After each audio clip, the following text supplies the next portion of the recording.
Developing this morning, one person is dead, several others injured after a crash in Mustang. What investigators think was the cause of that, that's coming up. A foggy start to your Saturday. We're currently under a dense fog advisory. Meteorologist Joseph Neubauer has your updated forecast, plus when we will see our next cold front move on into the metro Oklahoma. Almost 8 o'clock now on your Saturday. Thanks for waking up with us. I'm Shelby Montgomery here with meteorologist Joseph Neubauer. That cold front I was just talking about probably moving in pretty soon now. Yeah, it's interesting though, as the cold front's gotten closer to the metro, the fog has picked up, right? We weren't seeing much of anything at 5 and 6, and now you can't even see the Broadway extension. I imagine our tower camera can't see much. I'll show that in just a second. I doubt that, yep. But here's the advisory. It goes for another hour. We'll see if there's any extension to that. We've seen it kind of cut down a little bit to the northwest as cleaner air has moved in. But yeah, this is 1,000 feet up. We could see all the way to downtown. Now we're up in the clouds. This is just north of downtown OKC, and we got nothing out there. But interestingly enough, as you head to downtown and head to the airport south of downtown, they got nice visibility at 9 miles. So it is a very isolated, patchy, dense fog. I think probably what we're seeing there too on the tower is just we're literally in the clouds. Maybe not all that's reaching down to the surface.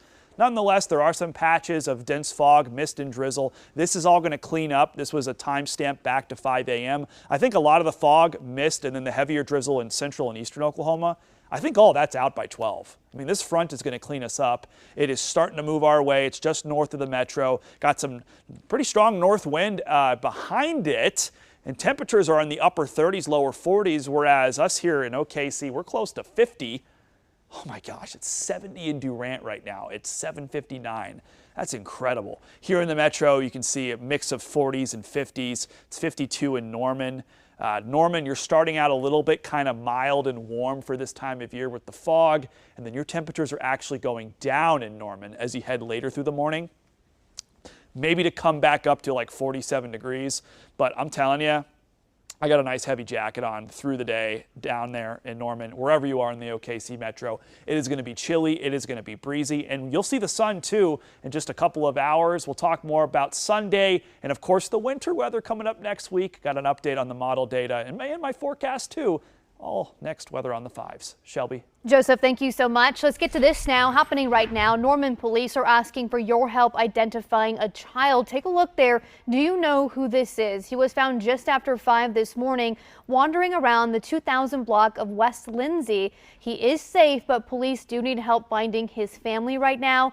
Anyone with information, or if you know who this is, you are asked to call 911 or the number on your screen, 405-321-1444. Also developing this morning, one person is dead, 3 others injured after a crash in Mustang last night. It happened on State Highway 4 in Southwest 89th just before 9. The Mustang Police Department says the foggy conditions most likely played a factor in this crash, but they are still investigating the cause. Again, it's still early in the investigation, so our Signal 30 squad is out here and they're gathering all the facts. The victim has not been identified just yet. We will keep you updated as we learn more information throughout the day.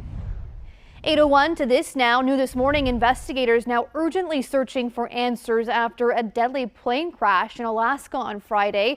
The plane vanished over open water Thursday before being found on Friday evening. The U.S. Coast Guard now releasing new images of that plane after it was found. 3 bodies of 10 on board have now been recovered. The remaining 7 people are believed to be on board, and unfortunately, of course, it does not appear to be a survivable crash. Alaska is such a magnificent, beautiful state, but it is also the most treacherous state in the nation to fly. The NTSB is now investigating. This is the 3rd major aviation incident in just over a week.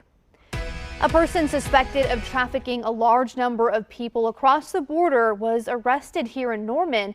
The suspect had been running from authorities in New Mexico. The impact is broad and it's across, all of North America. New Mexico's governor says Yajair Lisset Lara is one of the top human trafficking targets in their state. For now, she's charged with smuggling 3 people, but more trafficking charges are expected to be added. She will be taken to Albuquerque to face federal charges and is scheduled to be in a New Mexico court on Tuesday. And also developing right now, people living in an OKC neighborhood mourning the loss of 2 people who died in a house fire Friday morning. I'm glad the girls got out that way, but I know the rest didn't, and that's what saddens me, because we do care about our neighborhood. We wave at each other. It's very 1930s. I mean, everybody knows everybody. We know everybody on this block. And such a devastating story here. It happened near Northwest 24th in May. A mother and her young child were not able to get out. The dad and another child did escape. They were taken to the hospital. 2 other teen girls were also able to jump out of a window to safety. Firefighters right now not sure what caused those flames to spark, but they do know it did start near a couch in the living room.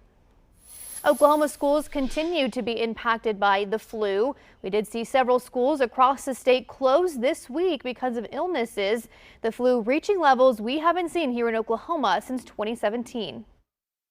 These hospitalizations are lining up more with what we saw in the previously kind of historic levels of influenza season back in 2017 to 2018. According to the State Department of Health, they've seen a nearly 40% positivity rate statewide. In Oklahoma County, there's a nearly 45% positivity rate. Hospitals are filling up, but none have said they're at capacity.